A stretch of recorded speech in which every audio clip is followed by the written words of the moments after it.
Je vous le disais en titre, les populations de Bourou, dans la province du Boulkemde, soutiennent les initiatives pour la récupération de l'intégralité du territoire national. Désormais, dans la localité, comptez un rond-point, un lieu de regroupement et de veille citoyenne autour des sujets de soutien pour les actions en cours contre le terrorisme. La cellule de veille du département vient de tenir hier, 14 décembre, une manifestation de soutien pour les résultats atteints et les perspectives dans la lutte. Le point de nos envoyés spéciaux dans la localité Nongba Kouda, Fanta Ouattara, avec la contribution de Bienvenue Tansa.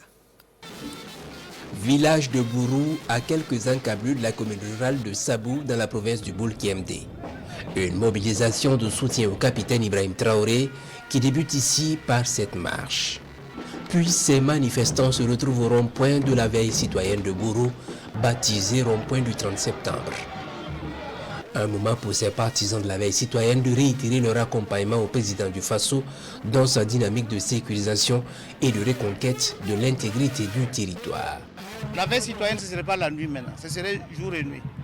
Parce que si un individu suspect rentre à Bourou, ils doivent signaler au FDS et au VDP. Surtout au FDS, le commissariat de district ou la brigade de gendarmerie qui est là.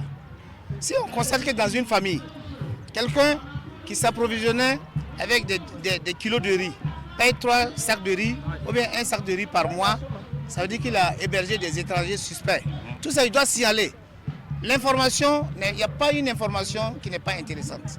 Donc la veille citoyenne, dans tous ces domaines, sécuritaire, social, économique, culturel même. Que Dieu continue de guider nos forces combattantes. Nous sommes engagés derrière le président du Faso, jour et nuit. Que Dieu lui donne la santé afin qu'il réussisse sa mission. C'est un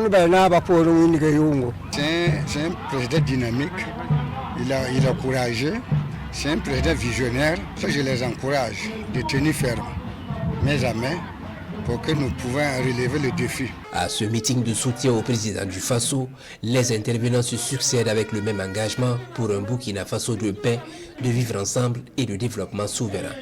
Nous sommes venus ce matin pour féliciter et encourager la jeunesse, la veille citoyenne de Bourou, pour l'initiative d'inauguration de ce rond-point, parce que nous sommes convaincus que ce rond-point va contribuer à renforcer l'union entre les jeunes, la solidarité et la fraternité. Les membres et sympathisants de la Fédération des associations Burkina Rempart appellent à soutenir les présidents de la Confédération des États du Sahel dans leur quête de souveraineté et d'indépendance réelle de l'espace AES.